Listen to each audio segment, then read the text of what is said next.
चलो, तो अब तुम लोगों को मैं अपने स्टूडेंट से मिलवा देता हूँ, एक मंजीत है ना। ये अपने हेलो। बारे में तुम लोग को बताएगा। इस बार इसने गेट अपना सिक्योर किया है, क्वालिफाई किया है बहुत अच्छी रैंक से, और इसके मार्क्स भी बहुत अच्छे हैं। मतलब कि अगर तुम इसकी जर्नी सुनोगे तो तुमको बहुत इंस्पिरेशन मिलेगा। मतलब कि नॉर्मली जब इसने स्टार्ट किया था तो स्टार्टिंग में इसका बहुत अच्छा बैकग्राउंड नहीं था। नॉर्मल कॉलेज से ही इसने अपने रांची से स्टार्ट किया था। और फिर स्टार्टिंग में इसने कभी, मुझे लगता नहीं कि गेट के बारे में कभी सोचा था। तुमने प्लान किया था कल गेट से का? मीटिंग चल। हाँ, अनुष्का हेलो। अपना ये म्यूट कर लेना 1 मिनट के लिए, है ना।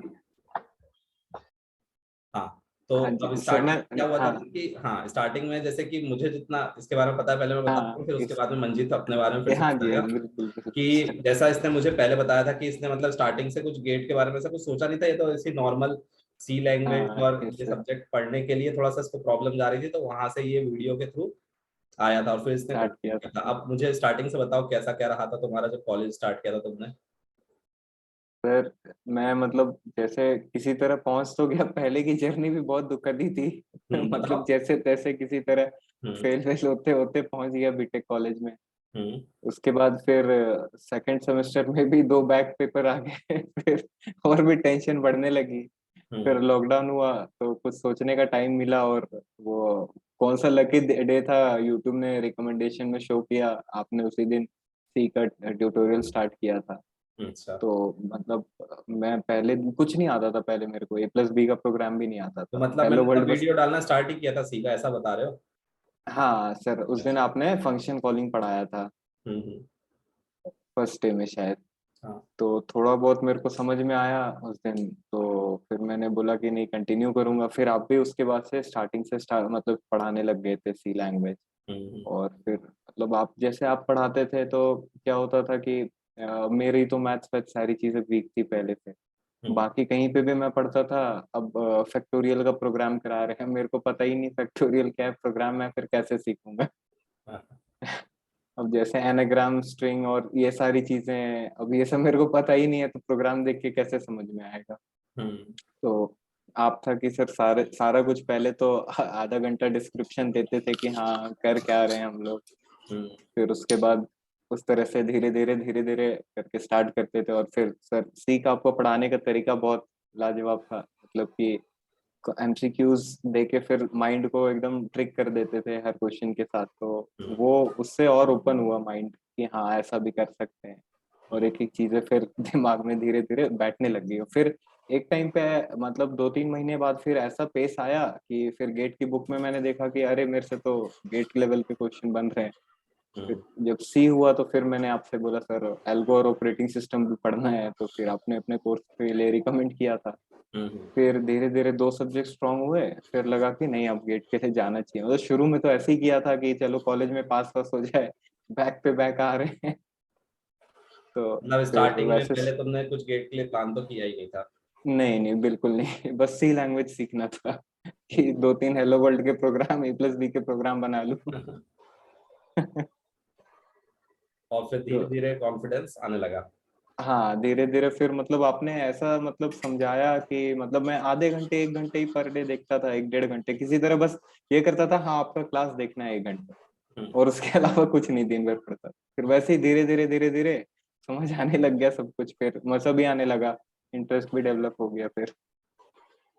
और फिर आगे फिर तुमने पिछले 21 में भी एग्जाम दिया था या अभी फर्स्ट टाइम ही दिया था? हाँ नहीं, इस 21 में मैंने दिया था सर। सी हम्म। लैंग्वेज पढ़ा था और हम्म। ऑपरेटिंग सिस्टम पढ़ा था बस। हम्म। और डेटा स्ट्रक्चर थोड़ा बहुत पढ़ा था सर। हम्म। तो उसमें दिया तो सब 17.5 नंबर आया। मतलब वो तो ऐसे ही, कोई मतलब प्रिपरेशन थी नहीं उस लेकिन दो टाइम पे। तीन सब्जेक्ट पढ़कर भी तुमने 17.5 स्कोर कर लिया था, है ना? हाँ हाँ हाँ, हम्म। 17.5 लाया तो फिर लगा कि हाँ अब मेरे को इस एग्जाम के लिए जाना चाहिए फुल्ली फ्लेज। हम्म। और तो फिर उसके बाद फिर तब तुम मैंने थर्ड ईयर बोला में कि रहे होगे। हाँ तब मैं थर्ड ईयर में था सर। फिर हम्म। उसके बाद 1 साल मैंने जम के, और सर इस बार ही ना मैं मतलब मेरे को जहाँ तक लग रहा है मैं 50+ आराम से स्कोर कर सकता था। अच्छा। क्योंकि कई बार टेस्ट सीरीज में भी मेरे ना 50+ आए थे। हम्म। लेकिन वो जो लास्ट का 15 दिन वाला फेज होता है ना, मतलब उसमें अपने माइंड को कंट्रोल करना मतलब बहुत मुश्किल होता है। मैंने सोचा नहीं था कि मतलब मेरे साथ भी ऐसा होगा। हम्म। तो मतलब मतलब कि बहुत जब मैं depressing classes phase. Online live लेता था तो तुम्हारे आंसर्स जो आते थे वो एक्यूरेट आते थे? हाँ यस यस। हाँ वो था सर। तो फिर आप ही से स्टार्ट हुई सारी जर्नी वगैरह। तो उसके बाद फिर इस साल दिया, तो अब लग रहा है कि नहीं, नेक्स्ट टाइम अच्छा कर लूंगा, क्योंकि ऑलमोस्ट सिलेबस कंप्लीट ही है मेरे, फिर बस रिवीजन वगैरह करना है। तो मतलब ऐसा आपने मतलब हाँ, ऐसा इस है कि पेस पे तुम्हारा मेरे को पहुंच। ऐसा हाँ है हाँ जी तुम्हारा सर। हाँ, बोलो बोलो। हाँ सर, मतलब आपने ना मेरे को उस टाइम पे सारे सब्जेक्ट्स आपने कवर नहीं करे थे उस टाइम हम्म पे, लेकिन आपने इस पेस पे पहुंचा दिया था ना कि मतलब अब मैं कुछ भी पढ़ता था तो मेरे को समझ आ जाता था अच्छे से, पहले जो कि बिल्कुल कुछ नहीं आता था। मतलब ऐसा आपने फाउंडेशन तैयार कर दिया था, मतलब 4-5 सब्जेक्ट्स में, कि फिर उसके बाद कभी मेरे को दिक्कत ही नहीं है फिर आया, मतलब और इंटरेस्ट भी होने लगा, 10 घंटे 12 घंटे फिर पढ़ने भी लग गया। हम्म शुरू में तो 1 घंटे ही मुश्किल होते थे। ऐसा रहता है ना कि स्टार्टिंग जब हम पढ़ना शुरू करते हैं ना, तो हम्म। इंटरेस्ट कब डेवलप होता है पढ़ने में? जब चीजें समझ में आती है। अगर हाँ जी मुझे सर। कुछ समझ में नहीं आएगा ना, तो मेरा इंटरेस्ट कभी भी नहीं बनेगा। अगर हाँ एक हाँ जी सर। सब्जेक्ट, दो सब्जेक्ट अगर मुझसे अच्छे बनने लग गए, तो मेरा यस इंटरेस्ट ऑटोमेटिकली बन जाएगा। और क्या होता है ना, यस सर। सब्जेक्ट्स कनेक्टेड होते हैं। अगर एक यस सब्जेक्ट समझ में आ गया, जैसे कि अगर मुझे सी यस लैंग्वेज ही समझ में नहीं आया, तो मुझे डेटा स्ट्रक्चर समझ में नहीं आएगा और यस एल्गोरिदम नहीं आएगा। अगर सी अच्छे से यस समझ सर। में आ गया, तो डीएस समझ में आ हम्म। जाएगा, एल्गो आ जाएगा। Yes sir. उसी तरह यस से sir. Yes sir. Operating system, compiler design और टीओसी, ये तीनों आपस में yes sir. Yes interconnected sir. हो जाते हैं। और डिजिटल इंटरकनेक्टेड। इलेक्ट्रॉनिक्स, तो ये तीन चार सब्जेक्ट्स यस आपस में इंटरकनेक्टेड हो जाते हैं। अगर एक यस समझ में सर। आया तो फिर दूसरा, तो इस तरह से फिर दूसरा। सीरीज बनती जाती है। और हाँ क्वेश्चंस बनने लग जाते हैं तो कॉन्फिडेंस आता है। और यस कॉन्फिडेंस पे सर। ही सब कुछ खेल है। और जो तुमने आखिरी के हाँ 15 दिन में जो तुमने अपना कॉन्फिडेंस थोड़ा सा लैग लूज। कर गए ना, उस कारण यस तुमने सर। थोड़ा सा अपनी रैंक को कर दिया। लेकिन उसके बावजूद भी अभी जो तुम्हारी रैंक है, ऐसा नहीं है कि यस तुम्हें सर। कॉलेज नहीं मिलेगा, तुम्हें लोअर एनआईटीज में चांसेस मिल जाएगा। लोअर एनआईटीज, यस बल्कि सर। मुझे लग रहा है कि अच्छे एनआईटीज में भी, मिड लेवल के एनआईटीज में भी तुम्हें ब्रांच मिल सकती है ना, कॉलेज मिल सकता है। यस और यस सारे गवर्नमेंट कॉलेज तो तुम्हें मिल ही जाएंगे, जो यस स्टेट लेवल के कॉलेजेस होते हैं वो तो मिल ही जाएंगे। लेकिन हाँ, तुम्हारा टारगेट अगर आईआईटी है, तो तुम एक यस साल का और ड्रॉप लेके तुम तैयारी कर सकते हो। तुमको तो जॉब के साथ करना है, तो थोड़ा यस सा सर। तुम्हारे यस लिए हेक्टिक रहेगा इस बार। लेकिन हाँ कर लोगे तो, क्योंकि तुमने अगर एक बार क्वालिफाई कर लिया, तो थोड़ा सा क्या उसका कॉन्फिडेंस तुम्हें रहेगा। हाँ सर, क्योंकि वही है, सिलेबस 80-85% कंप्लीट है मेरे, थोड़े बहुत नेटवर्क्स के पार्ट बचे हुए हैं, थोड़े मैथ्स के पार्ट बचे हुए हैं, तो फिर वो नेटवर्किंग तो तो सर। पिछली बार मैं ले ही नहीं पाया था क्लास, क्योंकि क्या हाँ था ना यस कि सर। लास्ट में मैं बीमार हो गया था। तो यस उसके सर। बाद फिर मैं क्लासेस कंटिन्यू प्रॉपर करवा नहीं पाया था। Yes yes sir. Yes sir. तो सर अभी तो सिलेबस ऑलमोस्ट कंप्लीट ही है, तो इस बार तो प्रॉब्लम नहीं होनी चाहिए। नहीं, हो जाएगा इस बार तो, यस श्योरिटी से सर। हो जाएगा। तो अब तुम यस लोगों सर। में से किसी को अगर कुछ बात पूछना है, तो पूछ लो मंजीत से, वो तुम्हें बताएगा कि किस तरह से क्या प्रिपरेशन करना चाहिए। और कहीं तुम्हारे दिमाग में कोई डाउट है कि किस तरह से पढ़ना है, तो पूछ सकते हो। अक्षता, रोहित, तनुष्का, मिथुन, जिसको भी। हाय, हाँ, बोलो। हेलो। कॉन्ग्रेचुलेट। या थैंक्स। एक्चुअली, हाँ, आप जॉब के साथ कैसे मतलब मैनेज करते हो, एंड आप एप्टी एंड मैथ्स का पार्ट कैसे किया था? जॉब के साथ एक्चुअली अभी तो मैंने जॉब स्टार्ट नहीं करा है, मतलब 22 से मेरी ज्वाइनिंग है, 22 से। तो मैथ्स तो मेरा ऑलरेडी वीक था, तो मैं मेरे को कुछ समझ तो आता नहीं था। फिर मैं क्या किया, मैं जो भी टॉपिक था, जैसे मैं पीएनसी पढ़ रहा हूँ, तो फिर मैं 12th क्लास की प्लेलिस्ट ढूंढ मतलब वो यूट्यूब में ढूंढता था जो भी सबसे बढ़िया है। उसके बाद पहले उसको देखता था अच्छे से कि हाँ पीएनसी के बेसिक सारा कुछ कवर कर लिया, फिर उसके बाद आके फिर मैं अपने गेट लेवल पे फिर उसको ले जाता था, क्योंकि बेसिक्स मेरा जीरो था। तो फिर ये करता था मैं, मतलब स्ट्रॉन्ग करने के लिए। हम्म और अब चिंता मत करना कि अभी कहीं लगेगा, तो इस यस बार हेल्प हो जाएगी और ज्यादा उसमें भी। यस यस यस हाँ, और भी कुछ पूछना है अभी? जैसे कि मंजीत ने बताया जॉब के साथ अब वो मैनेज करने वाला है, तो यस अभी उसका यस उस चीज का एक्सपीरियंस अभी अब आएगा। अभी यस कल परसों से उसकी ज्वाइनिंग है, तो यस अब तुम्हें मैनेज करना पड़ेगा मंजीत, है ना? यस हो जाएगा सर। हाँ हाँ, हो जाएगा, मतलब उसकी कॉन्ग कोई ये दिक्कत नहीं है। ये बोलो हैबिट हो गया अनुष्का। ना सर अब। कॉन्ग्रेचुलेशंस भैया। हाँ जी, थैंक यू। सर मेरा भी बेसिक है कि मतलब बहुत मतलब वीक है, उतना टाइम नहीं मिल पाया पढ़ने का, और फिर जाके कुछ फैमिली प्रॉब्लम भी था, लेकिन अभी हमको हम्म। टाइम मिला है पढ़ने का, तो हम सोच रहे हैं कि कर लेंगे। तो इसलिए हाँ मेरा थोड़ा बेसिक तो कमजोर है। और यहाँ का जो, जहाँ पे मेरा स्टेट है, जहाँ पे हम पढ़ते हैं आरा में, वहाँ पे उतना पढ़ाई भी नहीं होता है यूनिवर्सिटी में, तो अच्छा। थोड़ा सा है। नहीं, यूनिवर्सिटी में तो हम लोग भी तो नहीं पढ़ते थे कहीं। मैं तो जो सीखा खुद से सीखा, उस सर ने अपना पूरा 100% दिया, बस वैसे ही बड़ा हूँ आगे। हो जाएगा, उसके लिए तुम लोग अब बिल्कुल चिंता मत करो, राइट ट्रैक पर हो तुम लोग। देखो सबसे अच्छा तरीका पता करने का ये होता है कि हमारी पढ़ाई सही डायरेक्शन में हो रही कि नहीं हो रही है ना। तो यस अगर मैं पढ़ रहा हूँ तो मेरी पढ़ाई का डायरेक्शन सही है या नहीं, वो कैसे पता करूंगा? अगर मैंने कोई चैप्टर कंप्लीट किया है ना, या मैंने कोई टॉपिक पढ़ रहा हूँ और फिर मुझसे प्रीवियस ईयर के एग्जाम्स में आए हुए क्वेश्चंस बनने चाहिए। किसी भी एग्जाम की अगर मैं प्रिपरेशन कर रहा हूँ तो उसका एक ही फंडा है कि अगर मैंने कोई टॉपिक पढ़ा है और उससे रिलेटेड प्रीवियस ईयर्स में आए हुए क्वेश्चंस अगर मुझसे बन रहे हैं, तो इसका मतलब ये है कि मेरे पढ़ाई का डायरेक्शन सही है और मैं सही डायरेक्शन से सही तरीके से पढ़ रहा हूँ। हाँ, लेकिन अगर मैंने टॉपिक पूरा पढ़ लिया और उसके बावजूद भी मुझसे अगर प्रीवियस ईयर्स में आए हुए क्वेश्चंस नहीं बन रहे हैं, बनना तो छोड़ो, मुझे समझ में भी नहीं आ रहा है कि इसमें क्या लिखा क्या है, तो इसका मतलब कि ये हुआ कि हमने गलत तरीके से पढ़ रहे हैं, या हमारा डायरेक्शन गलत है, या हम जिसके अंडर पढ़ रहे हैं वो गलत इंसान है।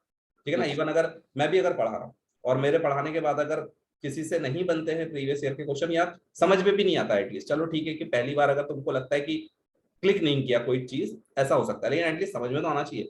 समझ में भी नहीं आ रहा है, सॉल्यूशन देखने के बाद भी नहीं बन रहा है, और टॉपिक हमने पूरा पढ़ लिया है, इसका मतलब कि मैंने गलत पढ़ाया है, या फिर कहीं ना कहीं पे कुछ ना कुछ चीज तो कमी रह गई है। तो सबसे अच्छा तरीका ये होता है पढ़ने का कि अगर हम सही डायरेक्शन से पढ़ रहे हैं मतलब हमने पढ़ा, प्रीवियस ईयर्स के क्वेश्चंस अगर बन रहे हैं मतलब हम राइट ट्रैक पे हैं, नहीं तो हम कुछ गलत कर रहे बिल्कुल सर, ये तो फैक्ट है। हैं। और कुछ रोहित पूछना चाहते हो? मिथुन? हाँ सर, पूछना बोलो। हम पूछ रहे थे कि लास्ट टाइम में जो 10-15 दिन बचे हुए थे, उस टाइम को कैसे मैनेज किए? बताओ। लास्ट मेरा टाइम, हम भी इसी बार दिए। हाँ, मेरा उसी टाइम बहुत खराब गया था। अच्छा अच्छा। हाँ तो लास्ट टाइम पे पूरी तरह से एक्चुअली क्या हुआ कि मैंने रिवीजन के लिए प्रॉपर टाइम निकाला नहीं। फर्स्ट टाइम था, स्ट्रैटेजी उतना परफेक्ट प्लान नहीं कर पाया। 1.5 महीने रिवीजन के लिए निकाला तो मेरे को लगा हो जाएगा, लेकिन 1.5 महीने में प्रॉपर रिवीजन नहीं हो पाया, तो लास्ट के 15 दिन तो मेरे लिए भी काफी डिप्रेसिंग थे। लेकिन फिर भी मैं सुबह उठ के टेस्ट सीरीज देता था, दिन भर उसको एनालाइज करता था 2 दिन तक। उसके बाद फिर नेक्स्ट टेस्ट सीरीज देते रहता था, मतलब कितना भी डिप्रेसिंग था लेकिन फिर भी टेस्ट सीरीज वगैरह देते रहता था मैं। तो ये हुआ। देखो, टेस्ट जो होता है ना वो बहुत इंपॉर्टेंट होता है। और क्योंकि अभी क्वेश्चन मैंने वगैरह भी से भी देखा बना है कि देते क्या टेस्ट तुम लोग है ना देते नहीं हो संडे वाला, या फिर बाद में देते हो। देखो टेस्ट बहुत इंपॉर्टेंट होता है, क्योंकि हमें कैसे पता चलेगा कि हमारा सिलेक्शन सही डायरेक्शन में होगा कि नहीं होगा। अगर हमें एक एग्जाम निकालना है तो उसके लिए हमें कई सारे ऐसे टेस्ट पहले देने पड़ेंगे। हम डायरेक्ट सोचे कि हम डायरेक्ट जाकर फाइनल मैच खेल लेंगे तो वो पॉसिबल नहीं है। उसके लिए पहले कई सारे टेस्ट मैचेस खेलने पड़ेंगे, कई सारे वनडे मैच खेलने पड़ेंगे, तब हम वर्ल्ड कप का मैच खेल पाएंगे। तो बिल्कुल उसी तरह से गेट का एग्जाम या फिर कोई भी एग्जाम की हम बात करें, वही होता है तरीका कि पहले टेस्ट हर दिन देने की कोशिश करना है, जितने मैक्सिमम पॉसिबल टेस्ट होने हो सकते हैं उसको देने की कोशिश करना है। अगर मान लो कि तुम्हारे पास टेस्ट नहीं भी है तो जो भी तुम मटेरियल सॉल्व कर रहे हो या कोई वेबसाइट ओपन कर लो और उसको एज अ टेस्ट के फॉर्मेट में देने की कोशिश करो। अपना टाइमर सेट करो, तुम सोचो कि हाँ ये तुम्हारे लिए जो 10 क्वेश्चन है ये तुम्हारे लिए टेस्ट है, 30 मिनट्स का तुम्हारा टाइम सेट करो और उन 10 क्वेश्चन को दो। तो इस तरीके से टेस्ट के फॉर्म में पढ़ाई करो। तो उससे क्या रहता है ना कि, और फिर उसको एनालाइज करो कि कहाँ गलती कर दी, क्या हमने लैग कर गया। तो धीरे धीरे जब टेस्ट हम देते रहेंगे ना तो हमारा डर खत्म हो जाता है, और जहां से डर खत्म होता है वहां से हमारी जीत की शुरुआत हो जाती है। तो फाइनल एग्जाम में आते समय हमारा प्रेशर क्यों बढ़ जाता है, क्यों हम लास्ट मोमेंट पे डरने लग जाते हैं? क्योंकि हमें वो टेस्ट देने की आदत नहीं होती, और इसीलिए लास्ट मोमेंट पे थोड़े से डर जाते हैं। जैसे कि मंजीत ने भी कहा ना कि 15 दिन वो थोड़ा सा डर गया, लेकिन फिर भी उसने रैंक क्यों अचीव कर ली? क्योंकि वो हर दिन टेस्ट जरूर देता रहा। उसने वो चीज नहीं छोड़ी कि है ना टेस्ट नहीं देना है या उसका एनालिसिस नहीं करना है, वो चीज नहीं छोड़नी है। तो मेरा फ्रेंड था एक, उसने तो इतना वो मतलब घबरा गया कि लास्ट में 1 महीने पहले छोड़ ही दी उसने, प्रिपरेशन ही छोड़ दी पूरी, जॉब ज्वाइन कर लिया। अब देखो, अब जो छोड़ के चला गया उसको तो फिर कुछ मिलना ही नहीं है ना। हाँ, बाद में रिग्रेट हो रहा था उसको कि अच्छा स्कोर कर सकते थे, पेपर इजी था। इस बार का इजी नहीं था, इस बार का टफ आया था। हाँ मतलब सर ट्रिकी था काफी ज्यादा। इस बार का एक्चुअली टफ इसलिए हो गया क्योंकि एमएसक्यूज और एनएटी ज्यादा आ गए। हाँ जी सर, ये तो है। क्योंकि एमसीक्यू होता है ना तो कम से कम लेकिन हमें सर ये ऐसे पता रहता है क्वेश्चन कि थे। ये ऑप्शंस हैं। आंसर हमें पता रहेगा कि हाँ ये नहीं होगा तो ये हाँ हो सकता है। yes, sir। एनएटी और एमएसक्यू में हम कुछ कह नहीं सकते हैं, लेकिन sir fill in the blank है बिल्कुल। सब मिथुन कुछ बोल रहा है। हाँ, हाँ बोलो।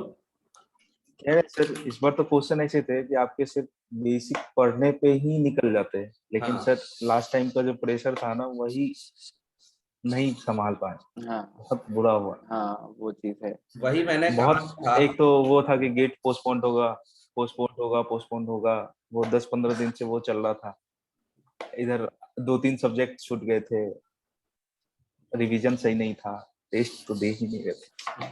नहीं, एग्जाम तो टेस्ट तो पोस्टपोन होना था ही नहीं, ये तो मैं 100% पहले से मुझे पता था। हाँ लेकिन हाँ, कुछ लोगों को लग रहा था कि हो जाएगा पोस्टपोन, लेकिन वो नहीं होगा, क्योंकि हाँ, जब फर्स्ट सेकेंड वेव जब चल रही थी, स्टार्टिंग में था, तब तब तो वो पोस्टपोन हुआ नहीं, तो इस बार तो होने के चांसेस थे नहीं। हाँ ये है कि उसका भी एक होता है ना सर, रिलैक्स मोड। जब पोस्टपोन हो रहा था तो एक रिलैक्स मोड में आ गए थे कि नहीं, चलो थोड़ा दिन लेट होगा, आराम से करेंगे, हाँ रिवीजन हो जाएगा, ये उसके दिमाग बाद बोल टेस्ट देता दे है, देंगे।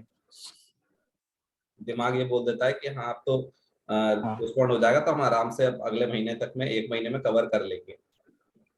हाँ सर इस बार तो जब मैं जिस दिन गेट का एग्जाम लिख रहा था उस दिन यहाँ पे सरस्वती पूजा पूजा था। हम्म। तो अब मैं एग्जाम लिख रहा हूँ, लाउड स्पीकर में सर गाना बज रहा है सुबह से। मैं तो एकदम कंसंट्रेट भी अच्छे से नहीं कर पा रहा था इस बारी। ये भी एक अच्छा चीज है, देखो प्लस भी बोल सकते हैं इसको और माइनस भी। अगर कहीं पर आवाज आ रही है और फिर अगर हमें कंसंट्रेशन लगा के पढ़ना पड़ रहा है ना, तो कहीं ना कहीं पे हमें बुरा लगता है कि हमें पढ़ाई में डिस्टरबेंस हो रहा है। लेकिन पता है वहां पर ही हमारा इम्प्रूवमेंट होता है, क्योंकि वहां पर हम ज्यादा कंसंट्रेट करते हैं और हमारा कंसंट्रेशन पावर बढ़ता है। प्लस हमारी हैबिट डेवलप होती है कि अगर एग्जामिनेशन हॉल में अगर ऐसे कोई सिनेरियो आ गया तो हम उसको सर कैसे। वहीं पे आया ना, वहीं पे आया ना। अच्छा, एग्जामिनेशन हाँ हॉल में ही ऐसा हुआ। हाँ सर, फिफ्थ को एग्जाम था ना, 5 फेब को, हम्म। तो उस दिन सरस्वती पूजा भी था ना। सेंटर के बाहर मंदिर था, तो हम्म। वहाँ पे अब लाउड स्पीकर्स बज रहे थे उसके। बस यही चीज मैं बोलता हूँ, क्या होता है कि जब जैसे कि आप इंस्टीट्यूट में पढ़ा रहे होते हैं ना, तो कई बार है ना, जैसे कि बाहर कोई आवाज बात कर रहा होता है या फिर हाँ कहीं से बाहर से आवाज आ रही होती, तो जो स्टूडेंट्स जो क्लासरूम में बैठे होते हैं ना, तो वो बोलते हैं कि सर डिस्टरबेंस हो रहा है, हम कैसे पढ़े। तो मैं उनको पता है क्या बोलता हूँ, मैं उनको यही बोलता हूँ कि अगर मान लो कि बाहर आवाज आ रही है ना, तो अपने आप को इस तरह से डेवलप करो कि पढ़ाई होती रहे बिना किसी रिस्ट्रिक्शन, मतलब बिना किसी परेशानी, डिस्टरबेंस के, परेशानी के। कि हमें मान लो कि एग्जामिनेशन हॉल में कभी ऐसा हो जाए कि बाहर बाजा बज रहा है ना, डीजे हाँ बज सर रहा है। वो। अब बाहर वालों को तो तुम रोक नहीं सकते हो, तुम तो हाँ मान लो कि कई बार तो ऐसा होता है इवन कि जहां पर हम सेंटर में टेस्ट दे रहे हैं ना, वहां पे जो टीचर जो राउंड लगाते रहते हैं ना, वही आपस में बात करने लग जाते हैं। अब क्या यस करोगे? सर, अब या तो तुम यस उनसे सर, बहस करोगे, अब बहस करोगे तो कहीं ना कहीं तुम्हारा माइंड तो डिस्ट्रैक्ट हुआ, तुमने अपने यस 2-3 मिनट खराब करे, 5 मिनट खराब करे, प्लस उनसे बहस करने के कारण तुम्हारा माइंड जो था वो पढ़ाई से कहीं और चला गया। यस तो हमें अपने आप को इस तरह से डेवलप करना चाहिए कि अगर कभी ऐसा एनवायरनमेंट हो भी कि हमें नहीं पढ़ने में हो पा रहा है, आसपास की जो आवाजें आ रही है, तो अपने आप को इतना कैपेबल बनाओ कि उन सब चीजों से हमें फर्क ना पड़े, हम डिस्ट्रैक्ट ना हो सके, हमारा कॉन्सेंट्रेशन इतना अच्छा होना चाहिए कि तुम्हारे आसपास से भी कोई निकल जाए ना, तो भी तुम्हें पता ना चले। इतना हाई कॉन्सेंट्रेशन होना चाहिए, और ऐसा मैंने देखा है बच्चों के साथ। हाँ मतलब कई सर, बच्चों का और कई लोगों का ऐसा कंसंट्रेशन होता है, इवन मेरे साथ भी ऐसा होता है कि अगर सामने अगर टीवी चल भी रहा होगा ना, तो मुझे कोई फर्क नहीं पड़ेगा, मैं अपना काम करता रहूंगा, मैं किसी को बोलूंगा भी नहीं कि टीवी बंद कर दो। मेरा कंसंट्रेशन बिल्कुल एकदम एक्यूरेट रहता है, मुझे इस बात से कोई फर्क नहीं पड़ता कि बगल में गाना बज रहा है, डीजे बज रहा है, या सामने टीवी चल रहा है, कंसंट्रेशन बनाना पड़ेगा। और ये चीजें एक दिन में नहीं आती है, हाँ ये चीजें धीरे धीरे धीरे डेवलप होती है। कहाँ से डेवलप हुआ? तो मुझे लगता है कि मेरा इसलिए डेवलप हो गया क्योंकि हम छोटे से घर में रहते थे, वहीं पर ही सब कुछ चलता रहता था, और बचपन से ही वो हैबिट रही है कि वहीं पर ही पढ़ना है, वहीं पर ही गेस्ट आ रहे हैं, वहीं पर ही खाना बन रहा है, वहीं पे टीवी चल रहा है, आजू बाजू से भी कोई निकल रहा है। तो शुरुआत से शायद से बचपन से वो ऐसा डेवलप हुआ कि पता ही नहीं चला कि कभी इस तरह का कोई एनवायरनमेंट होता भी है कि जहां पर हम शांत बैठ के पढ़ सकते हो। सर लेकिन हाँ, आपके ये टाइम में जब डेवलप आपने होता है। एग्जाम, सर जब आपने एग्जाम निकाला था आईआईटी का, हम्म। तो उस वक्त में तो सर रिसोर्सेज भी काफी कम थे। बहुत कम थे, मतलब यूट्यूब हाँ नहीं तो था कुछ। हाँ कुछ नहीं था। सर फिर आपने कैसे मैनेज कर लिया एक बार में निकाल? यूट्यूब एक्चुअली था, लेकिन है ना उस समय है ना वीडियोस डेटा बहुत वगैरह में। कुछ नहीं मिलते थे, हिंदी में तो कोई जैसे कंटेंट था ही नहीं। अगर यस हम आईआईटी की प्रिपरेशन कर रहे हैं तो ऐसा नहीं कि कोई आईआईटी का उसमें कंटेंट मिल जाएगा, कुछ मिल जाएगा, ऐसा कुछ नहीं था। तो बस परेशानी कहाँ होती थी कि अगर कोई डाउट आ गया तो उसको कैसे सॉल्व करेंगे, है ना। डाउट अगर मान लो कि सर्च कर रहे हैं तो IITs के वैसे भी क्वेश्चन ऐसे होते हैं जो जिसका सॉल्यूशन मिलता ही नहीं है। तो बस एक ही तरीका होता था, प्रीवियस ईयर्स के पेपर और जिनका सॉल्यूशन भी नहीं है और जिनके आंसर्स भी पता नहीं है कि सही है कि नहीं है, तो बस एक ही तरीका होता था कि प्रीवियस ईयर के क्वेश्चन देखे कौन से टॉपिक से आए हैं। कभी कभी ऐसे भी क्वेश्चन सामने आते थे जिसका टॉपिक ही नहीं पता चलता था कि ये कौन से टॉपिक से क्वेश्चन है। तो किसी भी तरह से ये पता करना कि वो टॉपिक कौन सा है, उसको बुक से पढ़ना, क्योंकि बुक ही होता था, उसके अलावा तो कोई ऐसा होता नहीं था कि हम किसी वीडियो देख ले या कुछ कर ले, है ना। जो हमने कोचिंग में पढ़ा है वो प्लस बुक्स, जो बुक्स है उसमें मेरा मानना यह है कि बुक में हर चीज लिखी है, ऐसा कोई चीज नहीं है जो बुक में नहीं लिखी है। हाँ, ये हो सकता है कि कुछ कंटेंट ऐसा हो सकता है कि किसी एक बुक में मिले, कुछ बुक में ना मिले, ऐसा 19-20 हो सकता है। लेकिन इसलिए मैं थोड़ा सा मैं थोड़ा सा इस टाइप का था कि कोई एक कंटेंट अगर मैंने इस बुक से पढ़ा, अगर मुझे लगता है कि नहीं अभी मेरा ये टॉपिक वीक रह गया है, तो मैं कोई दूसरी बुक से रेफर कर लेता था, जिससे कि कहीं ना कहीं पे एक चीज हो सकता था कि इसमें मुझे समझ में आ जाए, दूसरी चीज इसमें से समझ में आ जाए। तो इस तरह से मैं अपने आप को मैनेज करने की कोशिश करता था और फिर उस क्वेश्चन को करने की कोशिश करता था जो नहीं बना था। मैं किसी से पूछने के बजाय अपने आप से ही उस क्वेश्चन के लिए फाइट करता था। तो एट द एंड क्या होता है ना, एग्जामिनेशन हॉल में भी हमें क्या करना है, यही करना है, उस क्वेश्चन से फाइट करना है। तो वो फाइटिंग स्पिरिट थोड़ा धीरे धीरे इस तरह से डेवलप हो जाता है। हाँ, लेकिन अगर आज का सिनेरियो होता तो दोनों चीजें हो सकती थी। हो सकता था कि मेरे लिए एग्जाम निकालना और आसान हो जाता, जितने रिसोर्सेज आज के टाइम में हैं उस टाइम पे नहीं होते थे, तो आसान हो तो जाता। कंपटीशन भी फिर कंपटीशन भी बढ़ जाता।